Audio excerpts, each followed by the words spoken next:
Vamos a iniciar como todos nuestros días de encuentro poniéndonos en la presencia de Dios, en el nombre del Padre, del Hijo y del Espíritu Santo. Amén. Amén. Oh alto y glorioso Dios, ilumina Ilumina las las Ilumina mi corazón, corazón. dame fe Dame recta, esperanza, esperanza, Recta, esperanza esperanza cierta, caridad cierta, perfecta, calidad caridad perfecta, perfecta, sentido y sentido y conocimiento conocimiento, para Señor, cumplir tus para cumplir santos tu santo y veraz mandamientos. Amén. mandamiento. Amén. En el nombre del Padre, del Hijo y del Espíritu Santo. Amén. Amén. Amén. Bien, vamos a retomar entonces nuestra reflexión, bueno, haciendo a modo de recapitulación, acuérdense, la confesión de fe y los títulos cristológicos desarrollamos estas tres ideas fundamentales. Los títulos formulan la identidad de Jesús para el cristiano. Todos los títulos, ¿no? Aunque decíamos que el título por excelencia era el de Hijo de Dios, pero que en realidad tendríamos que decir que todos los títulos nos dicen algo sobre la identidad. También los títulos aclaran el origen de Jesús y su radicación trinitaria. Hablar de Hijo de Dios, decíamos, es hablar de Hijo y inevitablemente era hablar de un Padre, ¿no? Y que el Verbo se había hecho carne, decíamos, era por obra y gracia del Espíritu Santo. Es que en ese sentido los mismos títulos cristológicos pues nos iban arrojando a nosotros la vinculación o la radicación trinitaria. Y por último veíamos que los títulos vinculan cristología y antropología, ¿no? En la medida, decíamos, que la cristología siempre ilumina la antropología, siempre, siempre, siempre, ¿no? Entonces teníamos estas ideas. Después pasábamos al que, bueno, que el título de Hijo de Dios es el núcleo básico de la cristología, ¿no? Porque es el que nos permite conocer tal cual la identidad de Jesucristo. Algunas consideraciones previas que habíamos visto desde el mundo judío-cristiano, porque en realidad nosotros asistíamos a varios formas de hablar o de entender incluso hijos de varios dioses en el mundo pagano, particularmente en el mundo griego.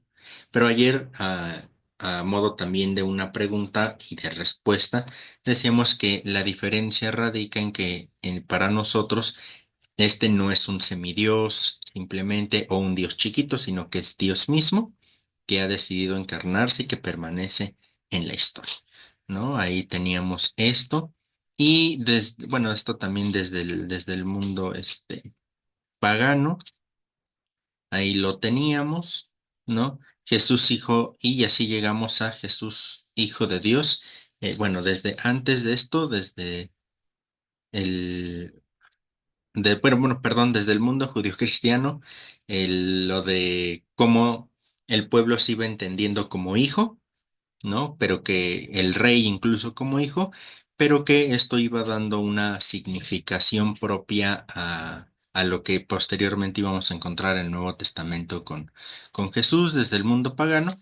Y así llegamos a nuestro cuarto punto, que en este caso tiene que ver con Jesús Hijo de Dios, revisamos el fundamento bíblico en este sentido, ¿no? Y hacia allá vamos para retomar nuestra reflexión. Bien, listo. Entonces, el bautismo de Jesús en el Jordán, junto con la voz en el cielo, revelan la identidad de la persona de Jesús como Hijo de Dios. La voz que procedente del cielo se escucha en el momento del bautismo de Jesús, lo proclama como Hijo de Dios. Ahí nosotros lo tenemos como de una manera muy clara. Cuando el bautismo de Jesús, acuérdense, se rasgan los cielos o se abren los cielos, desciende el Espíritu Santo y en este sentido, se escucha la voz en el cielo que se dice, tú eres mi Hijo amado, en ti me complazco. Súper importante esto porque acuérdense que después de este relato inmediatamente viene la misión pública de Jesús. Bueno, antes de ello, el que Jesús va al desierto, ¿no? A estas, lo que estudiábamos la vez pasada, que eran las tentaciones, que a partir de aquí se desarrollaba el ministerio público. En Marcos y Lucas, Dios se dirige directamente a Jesús: tú eres mi hijo amado, en ti me complazco.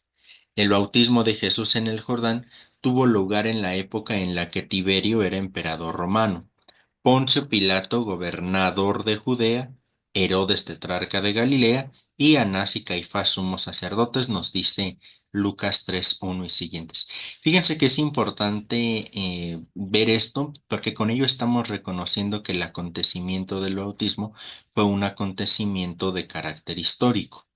Es decir, que los evangelistas lo están situando en un tiempo específico. ¿Cuál es ese tiempo? En el que Tiberio era el emperador romano, Pilatos el gobernador de Judea, Herodes de Galilea, Anás y Caifás sumos sacerdotes. Porque acuérdense que en este momento todavía no existe como tal la forma de expresar o de dividir el tiempo como nosotros ahora lo tenemos. ¿No? Entonces, aquí cómo se caracteriza lo histórico, diciendo en tiempos del emperador fulano de tal, gobernador fulano de tal, y ya ahí es la forma en cómo históricamente se van a ir situando los acontecimientos. ¿Sale? Entonces, ahí va a ser eso de carácter importante. El tercer evangelista vincula así el bautismo de Jesús con la historia y con las personas mencionadas alude ya a la crucifixión de Jesús, porque en realidad son los que van a estar. Bueno, a Tiberio no es como que salga exactamente en la crucifixión de Jesús, aunque está de fondo, pero no es un actor, actor me refiero que no que actúa como de películas, no, sino actor en el sentido de que hace algo en el momento o en la narración, vaya, a eso me refiero, ¿no? No es un actor que está ahí, en cambio, Pilatos, Herodes, Anás y Caifás sí están ahí presentes como actores, ¿no? Hacen algo. Entonces, el bautismo de Juan se diferenciaba de las abluciones rituales propias del judaísmo de su época, porque como bautismo de conversión era irrepetible y estaba vinculado a un alejamiento radical de la existencia pecaminosa previa. Aquí también a nivel cristológico habría como que reconocer, porque la mayoría de biblistas ahora así nos lo presentan, que con toda probabilidad Jesús fue discípulo del Bautista, de San Juan Bautista, ¿no? Con toda probabilidad Jesús fue discípulo de San Juan Bautista y que de hecho de ahí va a retomar la práctica posterior que el mismo Jesús va a asumir de bautizar. Juan capítulo 3 nos dice Jesús y los suyos bautizaban, ¿no? Entonces, probablemente de aquí lo va a retomar. Fue su discípulo, y por eso también es tan llamativo que cuando Jesús, en él desciende el Espíritu en forma de paloma, por eso es tan significativo que a dónde va inmediatamente o a dónde lo empuja o lo lleva el Espíritu, al desierto. ¿Por qué? Porque siendo discípulo del Bautista, ¿en donde conoció a Dios? En el desierto, porque San Juan Bautista se movía ahí, ¿no? Más allá de esto, ahí se va presentando como este bautismo. El simbolismo de la muerte inherente a la sumersión bautismal propició que el bautismo de Jesús se asociara ya pronto con su muerte. Para Cirilo de Jerusalén, el bautismo simboliza el descenso de Jesús al sepulcro fluido del Jordán como signo de la muerte, pero también del triunfo sobre éstas. ¿Por qué? Porque antiguamente se bautizaba en el río, o en todo caso en una pileta que contenía gran cantidad de agua, y entonces, ¿qué es lo que va a pasar? Se va a preguntar, pensemos en Sol. Sol se va a bautizar y hay alguien que la va a bautizar y le van a preguntar a Sol: Sol, ¿crees en Dios Padre Todopoderoso, Creador del cielo y de la tierra? Y Sol va a decir que sí. Entonces viene, la sumergen primero. Entonces, con este sumergir es una forma de decir está entrando al sepulcro. Pero ¿qué es lo que pasa inmediatamente después? sale y entonces renace. Y después viene una segunda pregunta. Sol, ¿crees en en Jesucristo, Hijo de Dios, etcétera, etcétera, etcétera? Sí creo, va a decir Sol, y otra vez la van a sumergir. Y nuevamente el simbolismo de la muerte, ¿para qué? Para renacer. Y nuevamente una pregunta con el Espíritu. ¿Crees en Dios, Espíritu Santo, Señor y dador de vida, etcétera? Sí creo. El tercer acto de sumergirla y nuevamente el simbolismo de la muerte para subir o renacer, ¿no? Entonces, así va a ser como se bautizaba en la iglesia antigua cristiana, ¿no? Porque Juan Bautista, pues no preguntaba por el Padre y el Hijo y el Espíritu, ¿no? Solamente había este bautismo, pero que al mismo tiempo era sumergir para que desde ahí se expresara el sepulcro, la muerte, etcétera, y poder renacer posteriormente, ¿no? Al bautizarse Jesús, que no conoció pecado, se solidariza con los pecadores a los que es enviado. Su bautismo anticipa en forma de signo su muerte en la cruz y su resurrección a una nueva vida. Esto se aprecia con especial claridad en el testimonio del Bautista en el cuarto evangelio. Este es el Cordero de Dios que quita el pecado del mundo, ¿no? Nos va a decir San Juan, que reconoce así el Bautista. Se trata, con toda probabilidad, de una alusión al cuarto cántico del siervo de Dios, que compara al siervo sufriente de Dios con un cordero llevado al matadero y que podemos leer en Isaías 53:7. También en el cuarto evangelio se revela la identidad personal de la persona de Jesús como hijo de Dios con ocasión de su encuentro con el Bautista en el Jordán. Pero aquí falta la voz divina, ¿no? La identidad de Jesús se revela por Juan, quien da testimonio. Y ahí tenemos la forma, Juan 1:34, y como lo he visto, dice Juan Bautista, y como lo he visto, doy testimonio de que Él es el Hijo de Dios. Fíjense, interesante en este cuarto evangelio de San Juan, porque en San Juan no se escucha esa voz que sí escuchamos en los otros evangelios. Pero aquí esa voz es suplida de alguna manera, es suplida, pero ahora por la misma expresión del Bautista, ¿no? Y por eso dice, como lo he visto, doy testimonio de que Él, Jesús, es el Hijo de Dios.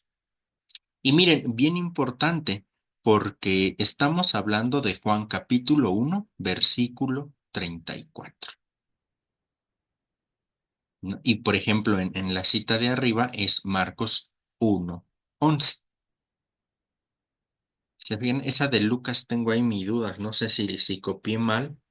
Lucas 22 se me hace muy lejos para el bautismo. Mm, bueno, pero al menos en Marcos y en Juan nos fijamos si está inmediatamente al inicio del Evangelio, ¿no? Ahí estaría. Entonces, bueno, a reserva de que ahí Lucas sea el capítulo 2 quizá, ahí déjenme corroborar eso, pero bueno, está de manera inmediata al principio, ¿no? El apóstol Pablo, por su parte, asocia la revelación de la identidad de Jesús como Hijo de Dios con la resurrección de entre los muertos.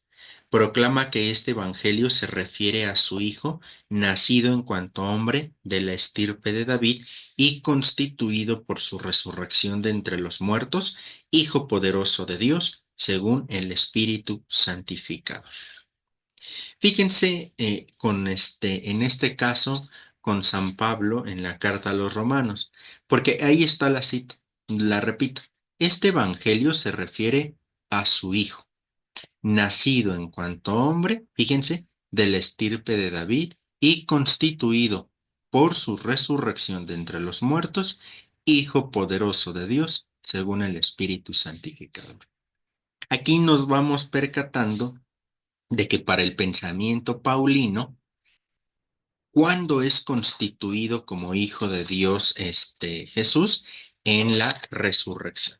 cuando es constituido, es ahí donde va a encontrarse esta perspectiva, ¿no? Entonces, va a estar ahí el punto, ¿no?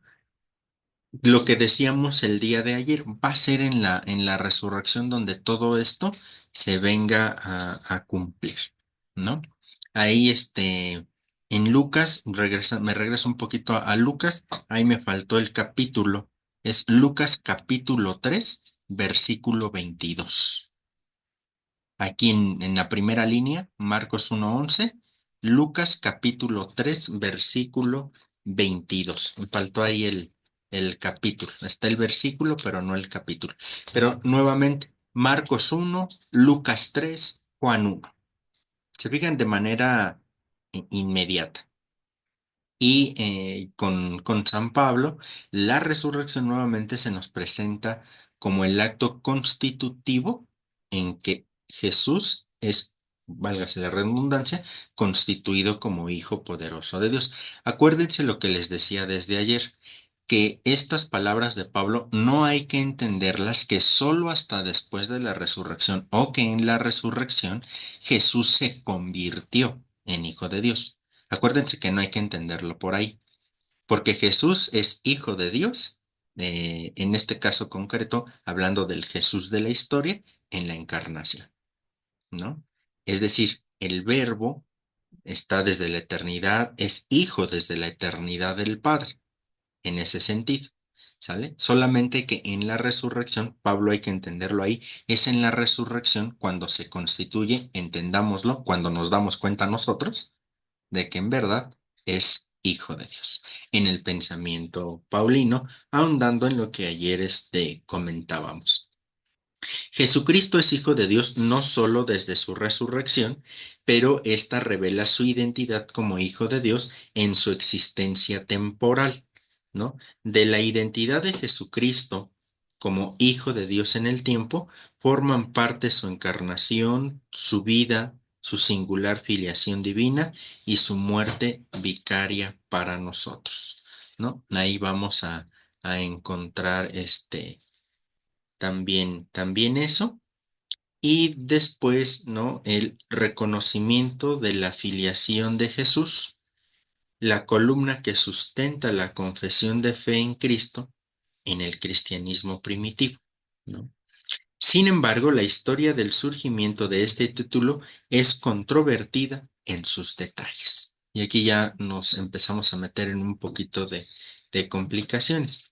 En la línea del Salmo 110:1, el predicado de la filiación fue referido al rey davídico escatológico, lo que también ya veíamos ayer en cuanto al fundamento bíblico veterotestamentario, ¿no? La primer forma de entender a un hijo de Dios es hacia el rey davídico, escatológico.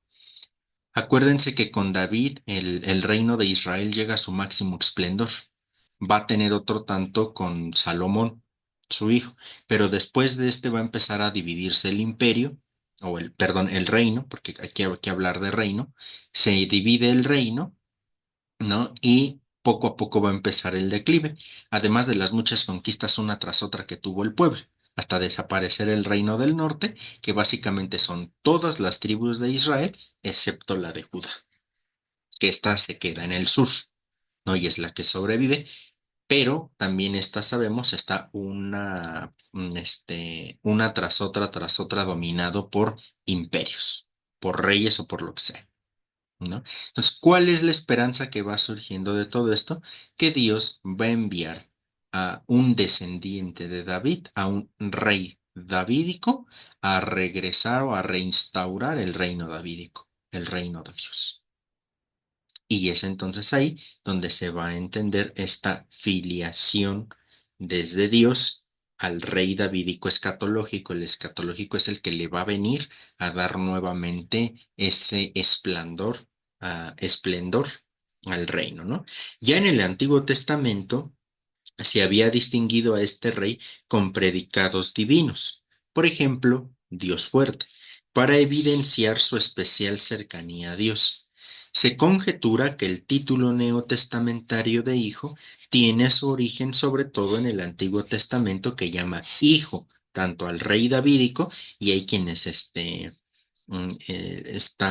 en la guía segunda de Samuel, Salmos, primera de Crónicas, etcétera, llama hijo tanto al rey davídico como a Israel, como al pueblo. Éxodo, Jeremías, Oseas, estos textos que veíamos un poco ayer. En Esdras, un escrito judío pseudoepigráfico, el Hijo del Hombre, Mesías, es llamado Hijo de Dios. El Hijo de Dios, Mesías, no es una figura terrenal ni tampoco un ángel, sino un Salvador oculto desde el principio junto a Dios. Es decir, se empieza a poner un poquito ahí como medio complicado el asunto, pero que bueno, es la forma en cómo se fue generando todo esto. El apóstol Pablo consideró que su misión era anunciar el Evangelio de Dios, Romanos 1:1, que no es sino el Evangelio de su Hijo, versículo 39 del primer capítulo. Por tanto, está diciendo el Evangelio de Dios, el Evangelio de su Hijo. En este caso, evidentemente, el Hijo de Dios. El Evangelio de Jesucristo nuestro Señor, versículo 4. De él dice Pablo, nuevamente, nacido en cuanto hombre de la estirpe de David y constituido por su resurrección de entre los muertos, Hijo poderoso de Dios, según el Espíritu Santificador, ¿no? Algo que ya veíamos. Jesús, entonces, en últimas, es Señor e Hijo de Dios. Es Dios mismo e Hijo de Dios. Entonces aquí San Pablo, pues bueno, ya nos está haciendo una elaboración teológica más fuerte de todo esto. Las afirmaciones sobre el Hijo de Dios son con seguridad pospascuales. Esto también ya lo habíamos comentado el día de ayer. Con toda seguridad, todo esto es pospascual. Acuérdense qué quiere decir esto después de la resurrección, particularmente. Entonces, según el juicio unánime de la investigación exegética, Romanos 1, 3 y siguientes, que es el que está aquí citado, es un credo prepaulino, muy antiguo, que quizás se remonte a la primera comunidad judeocristiana de Jerusalén. Fíjense, es bien interesante esto, porque Pablo lo retoma, ¿no? Esto de en la resurrección fue constituido como hijo de Dios, según el Espíritu Santificador, etcétera, pero que esto, bueno, hay que saber creo que sabemos, ¿no? Que Pablo no conoció al Señor Jesús, al Jesús histórico, ¿no? No lo conoció. Él al único que conoce es a lo que denominamos el Cristo de la fe, es decir, ya el Cristo resucitado.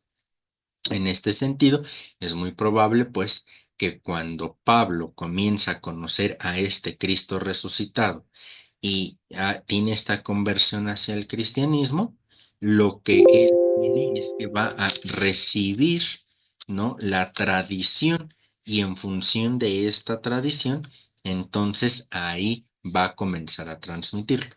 Por eso, en la misma carta a los Corintios, a mí me gusta mucho esa expresión de San Pablo que dice, yo solo transmito lo que a mi vez recibí, ¿no? Yo suelo decir aquí como nosotros decimos, a mí no me lo creas, yo te lo paso al costo. Así me lo dijeron, a mí no me lo creas, yo te lo paso al costo.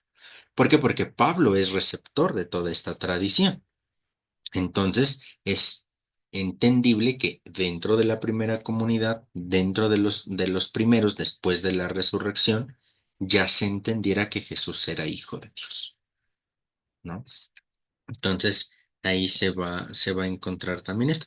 A Jesús se le llama hijo de Dios porque este título vincula la figura de Dios, perdón, de Jesús con Dios Padre de forma más estrecha que ninguno otro.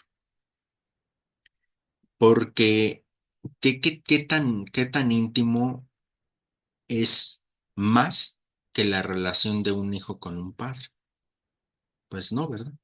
Y bueno, en este caso hablamos de padre e hijo, en este caso concreto con Jesús, casi con Jesús varón, vaya, pero hablamos o podemos hablar también de la maternidad respecto de la filiación, ¿no? La madre con el hijo, también, ¿no? En ese sentido. Aquí en este caso, pues bueno, es paternidad con un hijo. Entonces, con Dios Padre lo va a vincular, aunque Jesús probablemente no se designó a sí mismo como hijo de Dios, la raíz de este título se encuentra en su especial relación filial con el Padre. Hay que entender que Jesús se iba sintiendo hijo de Dios, iba cobrando conciencia de que era hijo de Dios. Recuérdenlo en un primer momento de manera existencial o relacional personal. No sé, por ejemplo, si ustedes mismos hayan tenido la experiencia de decirle a alguien madre o padre sin ser su madre o padre biológica o biológico. ¿Por qué? Porque hay una especial significación en cuanto quizá a la ayuda que se les brindó en algún momento, o que quizá a ustedes alguien les diga mamá, papá, sin ser su mamá o papá biológico. ¿Por qué? Porque se trata de una relación.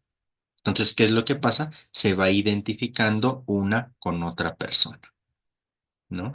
Y así con Jesús, Jesús se fue identificando como hijo de Dios, de manera existencial, de manera tan estrecha, tan vinculante que por eso le dice Abba, Padre, Papito, ¿no? Y si se va a identificar como hijo, va a tener conciencia de ser hijo, pero vuelvo a repetirlo en un primer momento desde esta manera existencial, personal, de relación. ¿Sale? Ahí sí hay que decirlo. Y evidentemente si Jesús se va concibiendo como hijo de Dios desde la relación con el pueblo de Israel, desde cómo se fue entendiendo, evidentemente de su ser hijo de Dios, de la manera relacional, Jesús va entendiendo su misión. Porque si él se siente hijo de Dios, entonces en ese sentido también va a tener una misión que cumplir como hijo de Dios. ¿Se fijan?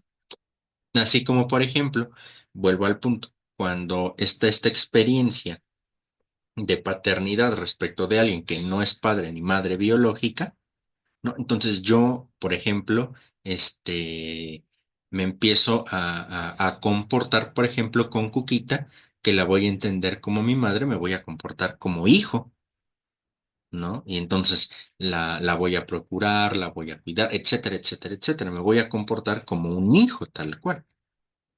¿No? Entonces, en este sentido, Jesús se va comprendiendo hijo de Dios desde lo personal, desde la relación con, con el Padre, y desde ahí entonces también va cobrando idea y significado su misión. Por eso, en este sentido, podemos ver que Jesús se muere en la raya con el reino de Dios en la cruz, ¿no? Desde ahí también hay que irlo entendiendo. La idea de la misión del Hijo en el Evangelio compendiado, que es Gálatas 4:4-6, parece suponer asimismo una suerte de preexistencia del Hijo. Pero cuando llegó la plenitud de los tiempos, nos dice, Dios envió a su propio Hijo, nacido de mujer, nuevamente va a ir recordando esto, nacido bajo el régimen de la ley, para liberarnos de la sujeción a la ley y hacer que recibiéramos la condición de hijos adoptivos de Dios. Y la prueba de que sois hijos es que Dios envió a nuestros corazones el espíritu de su Hijo que clama, Abba, es decir, Padre. Nuevamente, ya aquí que Jesús nos comparte esta paternidad, ya no solamente es una paternidad solo de Jesús, a decir es mi Padre, sino que ahora nos la participa, nos la comparte. Y en ese sentido, por eso incluso nosotros, gracias al Espíritu, podemos decirle a ese Padre de Jesús, también le podemos decir nosotros, Abba, Padre, ¿no? Y eso a mí me parece algo bien padre porque Jesús no es egoísta, ¿no? Comparte lo que tiene, comparte lo que tiene. Con la aparición del Hijo se asocia el cambio decisivo de eones. Esta expresión es como cambio de temporalidad, cambio de historia, un cambio significativo, ¿no? Una nueva perspectiva. El Hijo enviado por el Padre es aquel que ha sufrido y muerto por nosotros. En segunda de Corintios 1:19 y siguientes, Pablo dice de Jesucristo que es el amén definitivo de Dios a las promesas realizadas a Israel. De ese famoso rey davídico escatológico, ¿no? Aquí se va a corroborar que Pablo va a decir, efectivamente, Jesús va a cumplir o se van a ver vistas en Jesús cumplidas todas las promesas hechas al pueblo de Israel. Aunque en los sinópticos no aparece aún la idea de la preexistencia del Hijo, porque si no aparece, esa solo aparece en San Juan y en escritos posteriores, la filiación divina de Jesús se retrotrae más allá de su proclamación pública durante el bautismo en el Jordán hasta el comienzo de su existencia terrena. Si en el Antiguo Testamento la expresión Hijo de Dios era una forma de designar sobre todo al rey y también a Israel, por lo cual podía ser utilizada tanto individual como colectivamente, los sinópticos ven a Jesús, el Mesías, como el Hijo amado del Padre. Y ahí tenemos a Marcos 12:6 que mantiene con éste una singular relación filial y que lo conoce como el Padre le conoce a él. Entonces, fíjense lo importante, porque en el Antiguo Testamento es con el rey o con el pueblo en colectividad, simplemente como hijo. Pero cuando damos este paso neotestamentario para con Jesús, hablamos aquí más bien de este ya no solo hijo, sino de este hijo amado del Padre. Entonces, bueno, ya va siendo una acentuación que se va presentando, ¿no? En todo esto. Que va a mantener con este una singular relación filial y que lo conoce como el padre le conoce a él, en cuanto que, ya lo he comentado un poco de manera que el padre va a tener una relación única con su hijo, ¿no? En mi caso, por ejemplo, yo soy hijo único, ¿no? Y en este caso, pues con mi papá, con mi mamá hay una relación única que con nadie más tengo, ¿no? Hay, por ejemplo, quienes tienen más hermanos, o incluso ustedes, piénsenlo. Y la relación que su papá, su mamá tiene o tuvo con cada uno de sus hijos era una relación única. No era la misma relación que tenía su papá o su mamá con ustedes que la que tenía con su hermano o su hermana. Aunque eran sus hijos también, no era la misma relación. Por tanto, las relaciones entre padres e hijos es única. Por eso aquí hablamos del Padre, Dios Padre, y de Dios Hijo, Jesucristo. Una relación única, original, a tal grado de que en el Evangelio de San Juan se dice, quien me ve a mí, ve al Padre, porque el Padre y yo somos una misma cosa. Pues fíjense desde ahí, desde estos ejemplos como más cotidianos quizá, desde nuestra antropología, podemos decir, ¿no? Si ustedes incluso tienen más de un hijo, lo pueden ver, ¿no? No es la misma relación que tienen con todos sus hijos. Y que, digo, yo no comparto esa experiencia porque soy hijo único, vaya, pero es donde se suele decir, ¿no? Que es que los papás tienen a veces hijos consentidos. ¿No? Esto es hasta cierto punto algo entendible en cuanto que a modo de relación, simplemente nosotros lo sabemos, hay caracteres sí, caracteres que se relacionan más entre sí. Eso no significa que papá y mamá no quieran de la misma manera a todos sus hijos, ¿verdad? Solo que la relación nuevamente es distinta con cada uno de ellos. ¿No? La relación que ustedes tienen con sus hijos es, aunque los amen igual, de manera distinta. Con algunos o con alguno podrán hablar de un tema en específico, con otro simplemente no, pero es parte de esa relación. Pues bueno, eso que ustedes tienen con sus hijos de manera bien concreta es lo que Jesús experimentó del Padre. Porque entonces Jesús, entendiéndose como hijo a nivel relacional, va a decir, es que yo no soy hijo como el rey, yo no soy hijo como, sin más, toda la colectividad del pueblo de Israel. Yo soy hijo de Dios y en mi experiencia de hijo, creo que hay una relación única que jamás ha repetido con nadie. Se fijan qué interesante cómo este proceso se va generando, pero nuevamente de qué partimos. Y yo siempre he dicho que ahí se puede rescatar muchísimo la figura de José, porque si Jesús asume una idea de paternidad tan fuerte, no pudo haberla entendido de otro lado sino de San José. Que nuevamente hay una relación única entre Jesús y José, pero también hay una relación única entre Dios Padre y el Hijo, ¿no? Entonces que ahí nosotros encontraríamos esto. La afirmación de que Jesús es el Hijo de Dios enmarca el Evangelio de Marcos desde el principio, ¿no? Evangelio de Jesucristo con el añadido posterior, el Hijo de Dios, pasando por el bautismo, la transfiguración, hasta la confesión de fe del centurión romano al pie de la cruz, al final del relato de la pasión. También los posesos a los que exorciza reconocen a Jesús como el Hijo de Dios o el Santo de Dios. En la forma indirecta de hablar propia de las parábolas, Jesús se define a sí mismo como el mensajero escatológico enviado en último lugar y el Hijo querido que, asesinado y rechazado, se convertirá en la piedra angular. Esto, de hecho, lo acabamos de escuchar en alguno de los evangelios, ¿no? De este tiempo de Cuaresma. Ahorita no me acuerdo exactamente qué día, pero recientemente lo acabamos de escuchar. En el trasfondo de la declaración por parte de Dios de la filiación divina de Jesús en el curso de su bautismo, ¿no? Tú eres mi hijo amado, en ti me complazco, se halla Salmos 2:7, donde se dice del ungido regio de Dios, tú eres mi hijo, yo te he engendrado hoy. Leemos en Salmos 2, versículo 7. El hecho de que durante el bautismo de Jesús se abre el cielo y el Espíritu desciende en forma de paloma sobre Jesús, recuerda Isaías 63:19, donde Israel suplica la aparición de Dios desde los cielos. Asimismo, rezó en el comienzo del primer canto del siervo de Dios. Este es mi siervo a quien sostengo, mi elegido en quien me complazco. Isaías 42:1. Por último, Marcos 1:11, podría haber también una alusión al sacrificio de Isaac.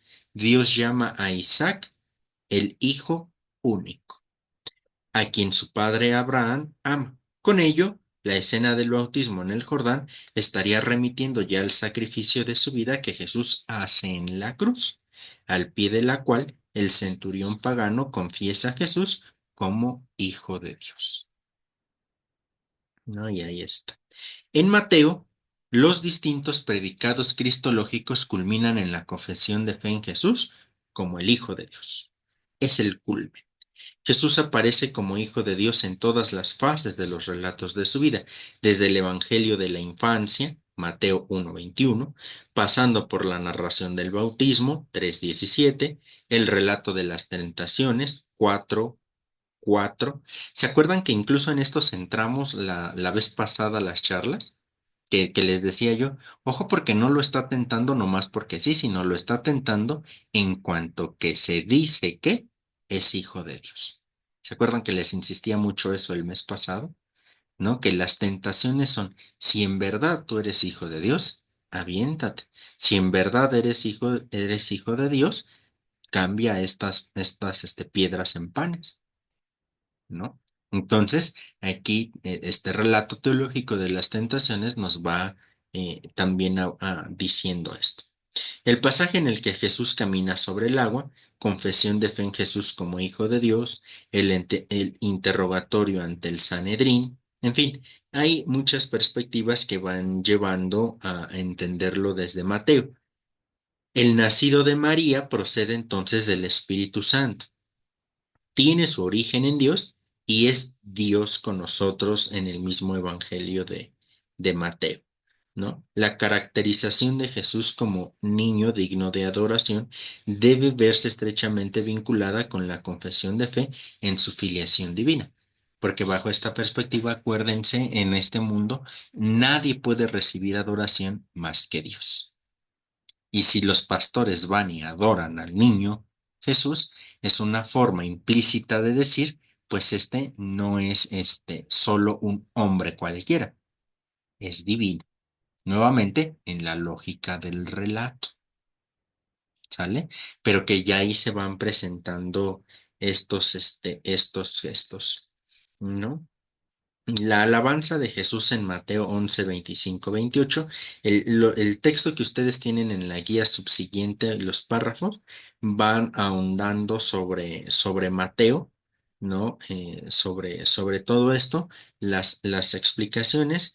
Voy a dar un brinquito ahí con la guía, si no, no nos va a dar tiempo completo, pero Mateo va a ir expresando esto, ¿no? Es hijo de Dios en este apartado, en este punto, en esto, los dos párrafos siguientes, ¿no? Situados ahí en la página 10 en el segundo párrafo, quienes van siguiendo ahí la guía directa, donde dice en Efesios, ahí voy a retomar la reflexión, en Efesios 1, 3, 14, se ensalza la elección en Cristo antes de la creación del mundo. Por Dios, Padre de nuestro Señor Jesucristo, quien nos ha bendecido por medio de Cristo en toda clase de bienes espirituales. Y ya comenzará ahí el himno de Efesios. Pero nuevamente, Padre de nuestro Señor Jesucristo. Fíjense la teología tan profunda que guarda esto, porque está diciendo, Dios no es un Dios cualquiera, es un Dios Padre, primera forma. Después, ¿es Padre de quién? De nuestro Señor. Y ya hemos dicho que cuando decimos Señor en el mundo bíblico es estar reconociendo la divinidad. No bastado con eso, dice Señor Jesús Cristo, reconociendo la unidad de estos, la humanidad y la divinidad. Esta frase, se fijan, Dios Padre de nuestro Señor Jesucristo tiene una carga teológica tremenda, tremenda, por todo lo que se puede deducir de aquí, ¿no? Aunque la carta a los Efesios no contiene aún ninguna idea desarrollada de la Trinidad, esta estructura triádica. Dios actúa sobre nosotros en Cristo a través del Espíritu, desempeña un papel central en ello. En el amado de Dios, en el Hijo preexistente, hemos sido destinados de antemano, y eso quiere decir antes de todos los tiempos, a la filiación. Fíjense qué hermoso, porque es una forma de decir, Dios ya tenía, si vale la expresión, en su mente, en su proyecto, hacernos hijos a nosotros también. Fíjense qué padre. Recuerdan que también en otro momento ya habíamos dicho que decían los padres de la iglesia que cuando Dios creó al hombre ya estaba pensando en el verbo encarnado. Recuerdan que esto también ya lo habíamos estudiado, que decían los padres de la iglesia, que cuando Dios estaba creando al hombre, al que en el Génesis llamamos Adán, ya estaba pensando en el verbo encarnado. Por tanto, en el proyecto de Dios ya estaba que nosotros fuéramos sus hijos. No solo criaturas, sus hijos. Fíjense qué hermoso, ¿no? Porque es un proyecto de amor tremendo. Que fíjense lo importante aquí, porque no se ve fracturado por el pecado. Bueno, no se ve roto. Fracturado sí, roto no. Fracturado porque es el pecado el que nos viene a alejar de la filiación de Dios, el que nos viene a separar de este Dios. Pero por eso, en la lógica de la historia que aconteció, entra el Hijo para remediar esto.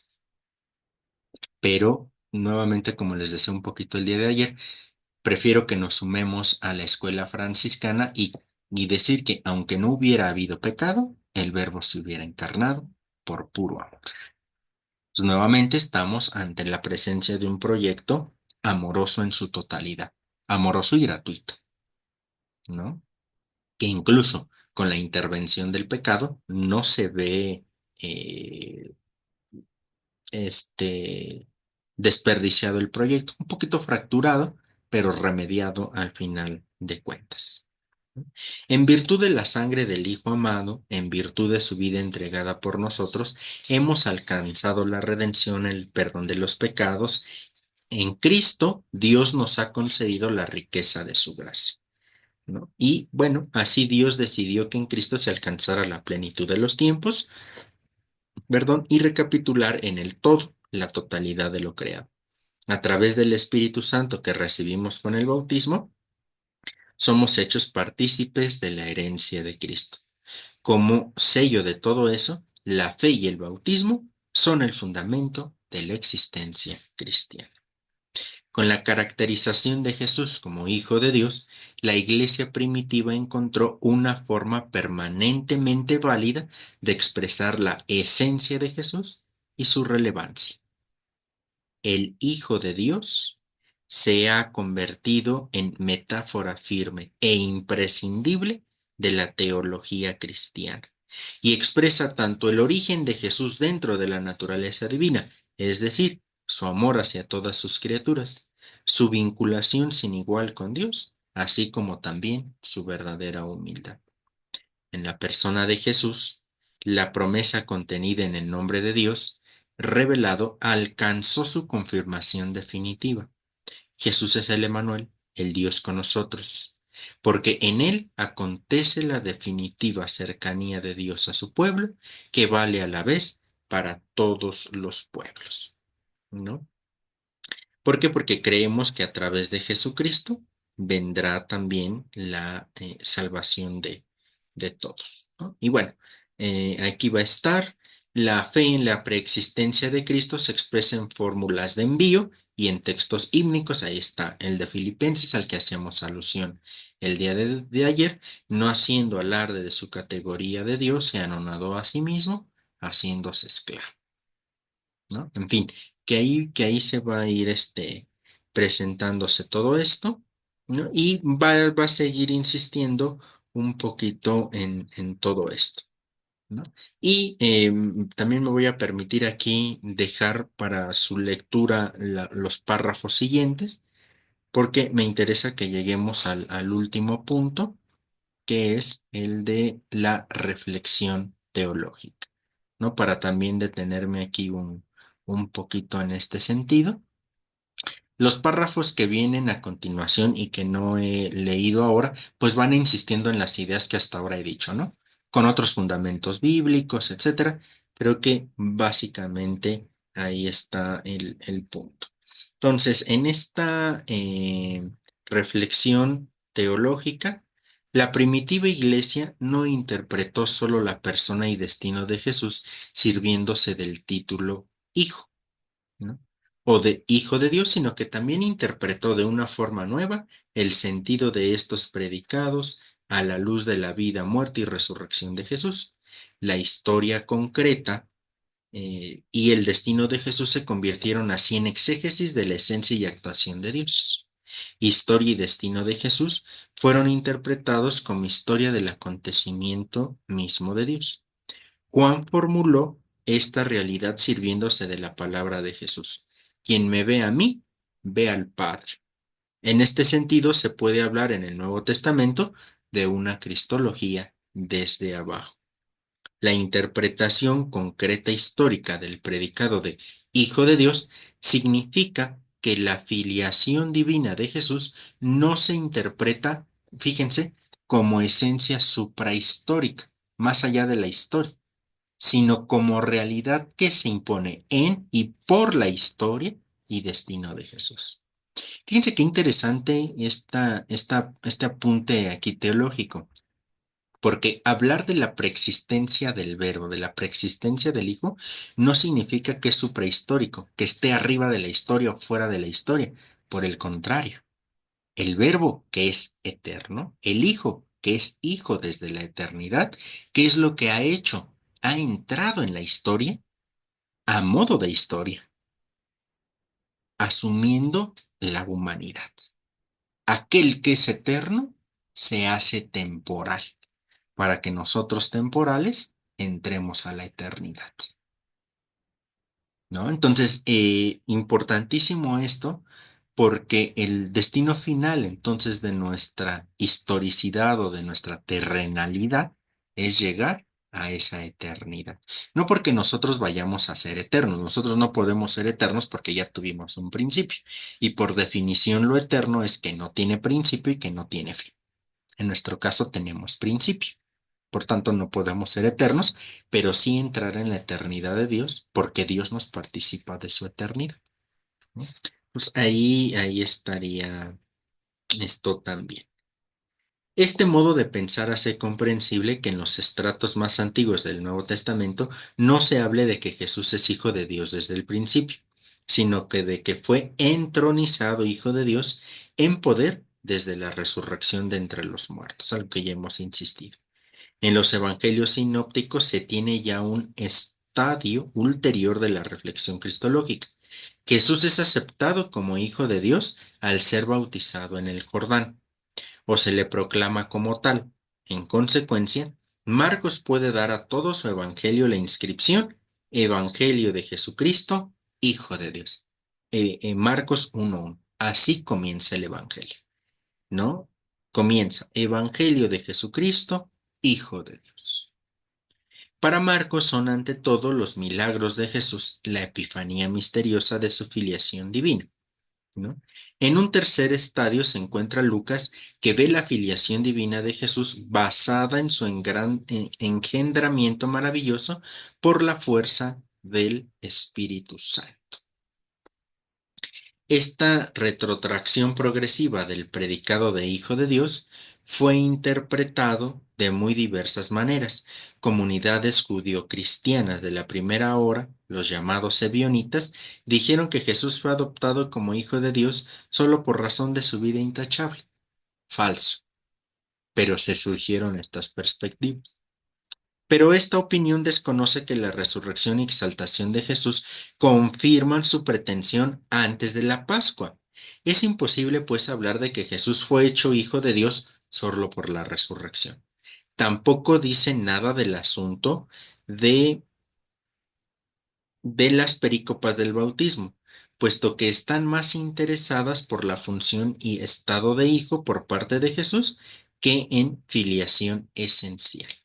Por tanto, el adopcionismo del siglo segundo procede anacrónicamente al introducir problemáticas y alternativas tardías en la tradición primitiva, posturas que entonces no existían.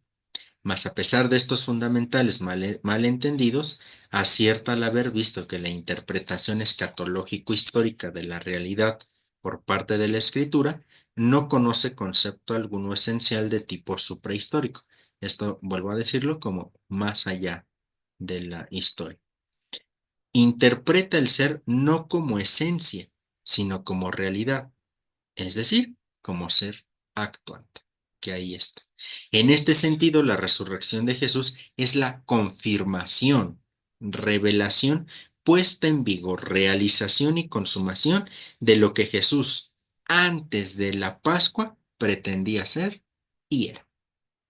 Por eso aquí insisto una vez más, es la resurrección la que lo constituye a nuestros ojos, no porque antes no lo fuera, sino porque en la resurrección la comunidad primitiva le cayó el 20 y dijo, ah, pues sí es cierto, pero no es que antes no lo fuera, lo es desde la eternidad, hijo de Dios, y tiene un momento específico cuando ese hijo se encarna, cuando el verbo se encarna, ¿sale?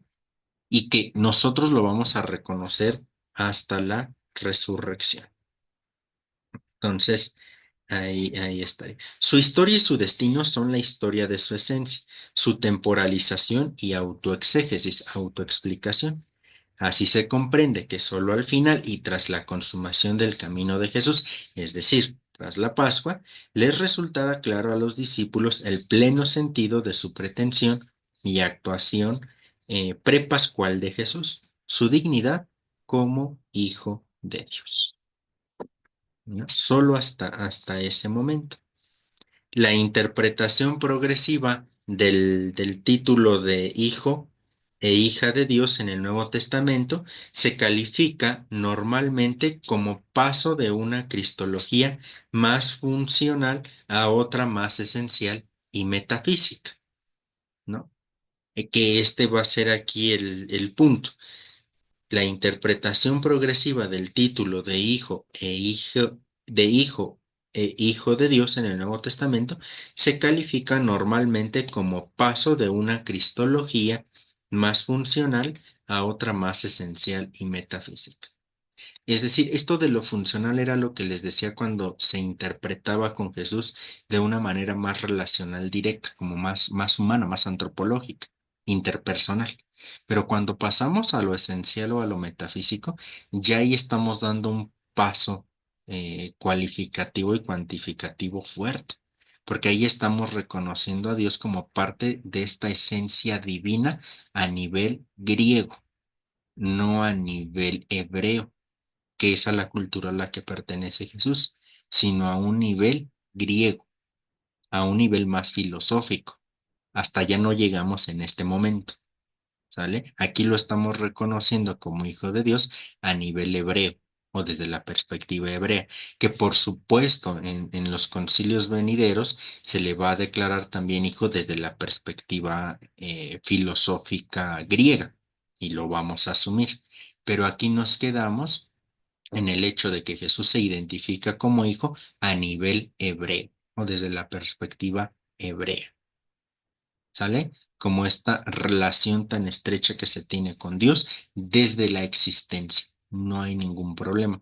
Algo más complicado se muestra cuando esta filiación se eleva al punto esencial o metafísico. Ahí la reflexión ya se vuelve un tanto más compleja, porque en primera no es la cultura de Jesús. En segunda, esta es más filosofía o abordaje filosófico del fundamento bíblico. ¿No? Entonces ya es ahí donde se vuelve un poco complejo el asunto. Hasta allá no llegamos, nos quedamos solo en la perspectiva desde el mundo hebreo. ¿Sale? Entonces ahí vamos quedando. La íntima unidad de la cristología del envío y la esencial se hace temática ante todo en el cuarto evangelio. Está fuera de duda que en este evangelio se habla de una filiación divina de Jesús entendida esencialmente. Nuevamente esto desde la perspectiva metafísica. Se expresa con claridad la unidad entre Padre e Hijo. Se realiza como unidad, fíjense, del conocimiento mutuo. Es decir, el Padre conoce al Hijo y el Hijo conoce al Padre. Del obrar común, porque el Hijo solamente hace lo que el Padre le manda. Pero tampoco falta la interpretación mesiánica del título Hijo de Dios. Las proposiciones esencialistas no se interpretan en sí y por sí, sino que sirven al interés soteriológico. Jesús participa de la vida de Dios para transmitírnosla a nosotros. Es decir, las sentencias esencialistas sirven a la íntima fundamentación de las de tipo soteriológico. Y viceversa, la obediencia de Jesús en el ejercicio de su misión es la forma existencial de su filiación divina esencial. Porque no se habla solamente de la unidad entre Padre e Hijo, sino también de la sumisión de éste al Padre. El Padre es mayor que yo, va a decir ahí Jesús, ¿no? Entonces ahí nosotros no lo encontramos. Así que el Hijo se somete obediente sin restricciones a la voluntad del Padre. Esta obediencia constituye precisamente la esencia del Hijo. Dirá, mi comida es hacer la voluntad de aquel que me envió. Por tanto, la unidad esencial entre Padre e Hijo no se conciben todavía tampoco en el Evangelio de Juan de modo propiamente metafísico, sino como unidad de voluntad y de conocimiento. ¿Se fijan por qué les digo que todavía no llegamos nosotros a lo esencial y metafísico? Porque no es la cultura propiamente de Jesús esto. Esto ya va a venir a explicarse de cara a la expansión del cristianismo al mundo griego, porque ahí sí hay que justificar cómo desde el mundo griego se entiende esto, ¿sale? Pero aquí nos quedamos simplemente en el modo bíblico, solamente en este sentido. Y bueno, así vamos llegando nosotros a la conclusión. ¿No? Vamos aquí para ir cerrando nuestro tema. Puede afirmarse con absoluta coherencia que todos los títulos aplicados a Jesús sirvieron de ayuda a sus discípulos para profundizar en la estrecha relación de su maestro con Dios. El título Hijo de Dios fue innegablemente el más significativo y más distinguido en las primeras comunidades cristianas. Popularizado y sugestivo entre los habitantes del mundo grecorromano y fascinante en la tradición del pueblo judío, el título fue aplicándose justamente a Jesús, quien se denominaba a sí mismo el Hijo. profesaba una obediencia y fidelidad absoluta a su Abba, actuaba en su vida con especial relación con Dios. Pero nuevamente, este hijo a nivel relacional, existencial. Este título, mejor que otro cualquiera, esclarecía el infinito misterio de Dios, desvelando a la humanidad en la persona de Jesús. Los escritos del Nuevo Testamento muestran una abundante diversidad de cristologías, expresadas de manera diferente, con simbolismos y tipologías distintas, a las que se adhirieron las primeras comunidades cristianas. Todos los evangelios afirman rotundamente la divinidad de Jesús, admitiendo la unidad esencial entre el Hijo y el Padre. La filiación divina de Jesús no se queda en el plano intelectual o metafísico, ni se limita exclusivamente a la relación del Hijo con el Padre, sino que expresa simultáneamente la obediencia ilimitada de Jesús al Padre y su entrega total a la humanidad. Por eso decimos, hablamos de este conocimiento. Yo, el Padre solo me conoce a mí, yo solo conozco al Padre, y de la voluntad.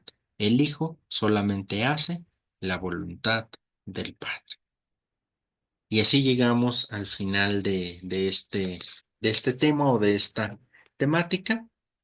Dejo de compartir pantalla y abrimos el foro. ¿Alguna pregunta, algún comentario a todo esto? ¿Cómo ven?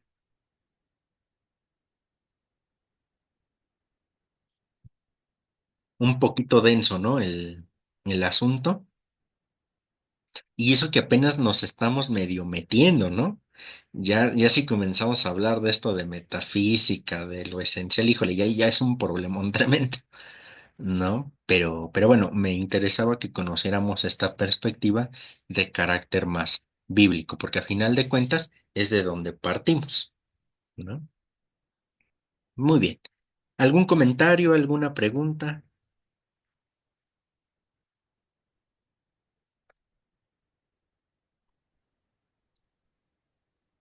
Adelante, Sol. Iván, ya en estos 2 días, parece mentira, hemos conocido aquel verdadero Hijo de Dios y que el Padre le dijo, este es mi Hijo muy amado y que desde el principio de los tiempos al al Padre eterno, al estar haciendo toda la creación, ya tenía en mente la encarnación. Ya hemos visto muchas atribuciones con el nombre de Hijo de Dios, eh, Hijo del Padre y todo eso. Ahora, en Juan también en el Antiguo Testamento hay muchas citas donde él dice, yo soy el que soy en el Antiguo Testamento. Y en Juan lo repite varias veces. Yo soy. ¿Y tú quién eres? ¿Cómo te llamas? Yo soy. ¿En dónde queda este yo soy? Este yo soy es la forma del nombre de Dios en el Antiguo Testamento, ¿no? Es muy importante ahí, por ejemplo, la pregunta que le hace Moisés a Dios cuando Dios manda a Moisés, ¿no? ¿Por qué? Porque para el momento en el que está dentro del dominio egipcio o del territorio egipcio, todas las tribus y clanes que han llegado a Egipto a instaurarse se empiezan a relacionar entre ellas y hay que ir de alguna manera justificando la existencia de un único pueblo. Y por eso es bien importante esa pregunta que le hace Moisés, ¿quién le voy a decir que eres? Y por eso es yo soy. Es una forma de expresar la esencia y en ese sentido el ser, el existir. Por eso dice yo soy. Y luego agrega, ¿no? El Dios de tu padre Abraham, Isaac, Jacob, etcétera. Entonces, en ese sentido, este yo soy va a ser el nombre específico de Dios en el Antiguo Testamento. Ahora, aquí en el Antiguo Testamento, si en el Nuevo es complicado hablar de la Trinidad, así tal cual, en el Antiguo Testamento es mucho más complicado, porque la revelación es progresiva, progresiva. Entonces, en el Antiguo Testamento ni siquiera se habla de hijo. Y cuando se llega a hablar de espíritu, no se precisa con exactitud en todos los términos que se ocupa Ruaj, si se está hablando de Ruaj como Espíritu Santo, persona de la Espíritu, Trinidad, o como Ruaj, posesión de Yahvé, algo que se da. Es algo que los biblistas incluso todavía siguen estudiando, ¿no? Entonces, sí, es un poquito complejo decir una respuesta tan clara porque en el Antiguo Testamento no podemos hablar ni de hijo ni de espíritu como Dios, como lo reconocemos en el Nuevo Testamento. Entonces, simplemente el yo soy es el nombre de Dios, a secas, ¿no? Y cuando Jesús lo retoma en el Nuevo Testamento, también va a ser una forma de identificarse con este Dios y decir, yo no soy otra cosa que. Es más, yo soy el enviado de, es decir, otra forma también como de conexión con el Padre, aunque este nombre yo soy, pues también tendría que tener su estudio propio, digámoslo así, ¿no? Pero que no es como que haya quedado en el olvido o no se tome en cuenta, sino que esa ya vendría a ser otra cristología, así como el título Hijo de Hombre, otra cristología. El título mismo de Cristo o Señor, otra cristología. Cuando digo otra cristología me refiero a otra reflexión, otro punto de arranque, otro entendimiento del mismo Jesucristo. No, no precisamente que estén contrarias, pero sí otra reflexión. sí. Muchas gracias, Iván. Con gusto, Sol. Cuquita, no sé si querías decir, preguntar, comentar algo. Vi que prendiste tu micrófono.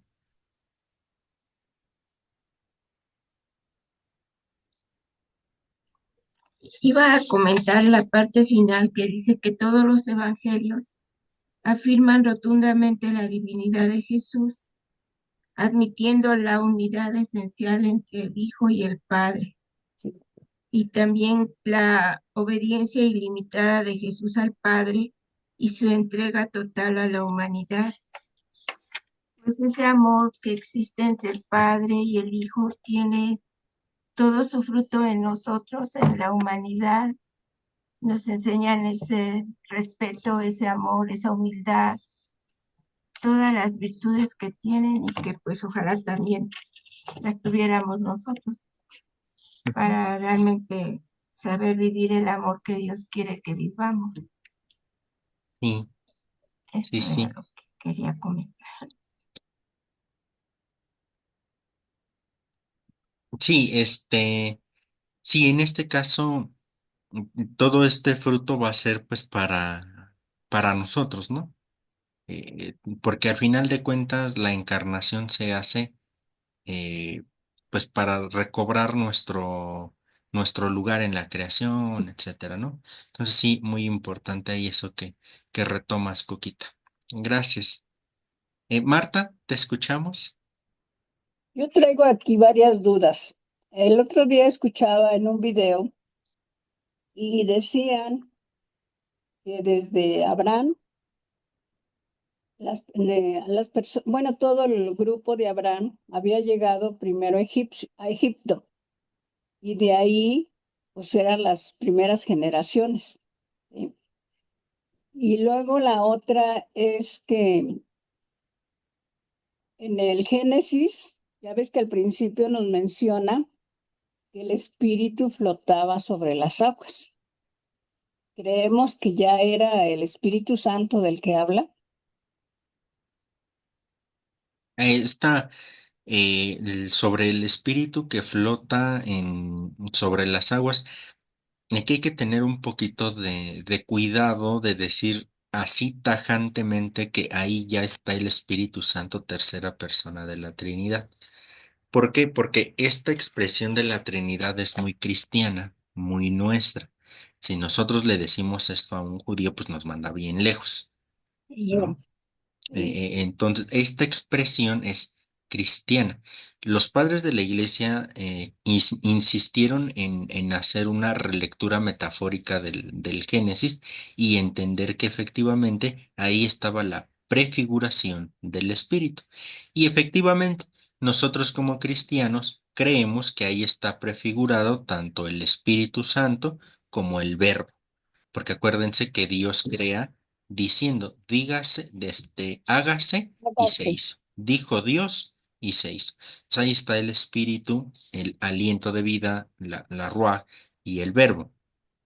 Podemos nosotros hacer esta interpretación de que efectivamente ahí podemos prefigurar o ver prefigurado al Padre, al Hijo y al Espíritu, pero sin decir textualmente que el texto nos quiere decir tajantemente que ahí está el Padre, el Hijo y el Espíritu, porque sería traicionar al mismo texto, ¿no? Ujú.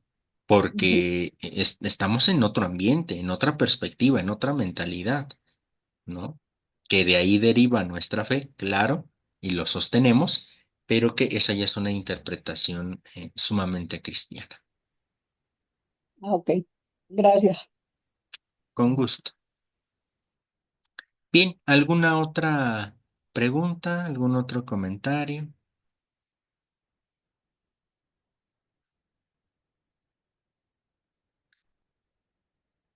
Muy bien, si no hay nada más por el momento, pues vamos dejando hasta aquí nuestra sesión